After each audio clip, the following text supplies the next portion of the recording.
This is the Jaffel Report.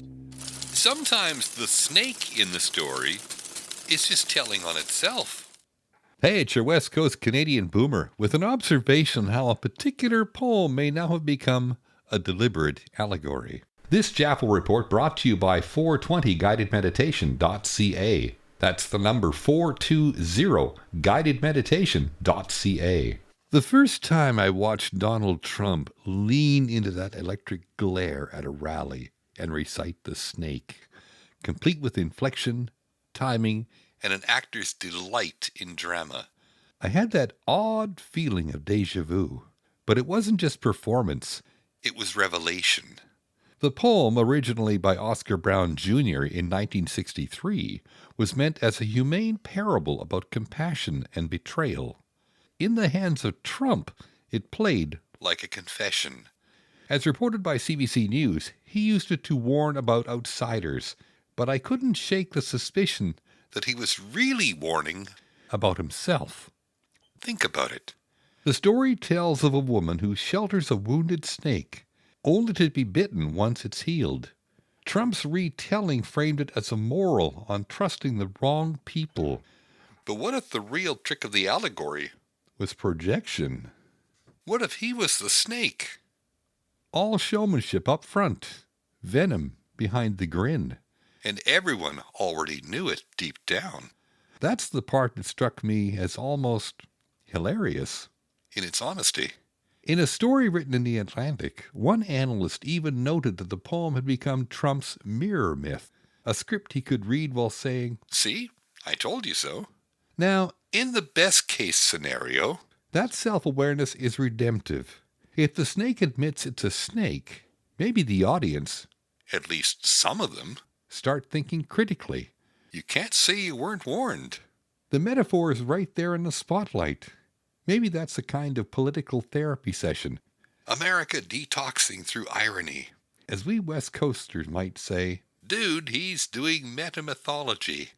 The good ending. The voters realize the show is the snake bite, and laughter becomes the antidote. But then there's the worst case scenario, where people stop laughing and start normalizing. When you see the snake bite someone on stage and still cheer, the problem isn't the reptile anymore. It's the crowd's appetite for venom. As noted by The Guardian, Trump's most diehard followers didn't flinch at the moral irony.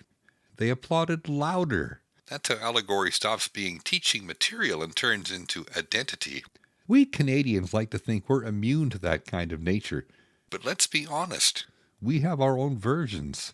Anytime a leader promises to fix everything and while blaming someone else, you can almost hear that same poetic rhythm slither through the air. The trick? Spot the snake before inviting it indoors. So the next time you hear a politician quoting literature, ask yourself, are they warning you about danger or describing their own reflection? Either way, I'm grateful for the heads up. Who am I, you ask? Just another friendly observer. Call me Jaffo. The JaffelReport.ca. The Jaffel Report is downloadable from wherever you get your podcasts from. That's the JaffelReport.ca. Life can be overwhelming, and sometimes we all need a moment to recharge. I initially discovered guided meditation back in my 40s, but neglected it until my heart attack in my 60s.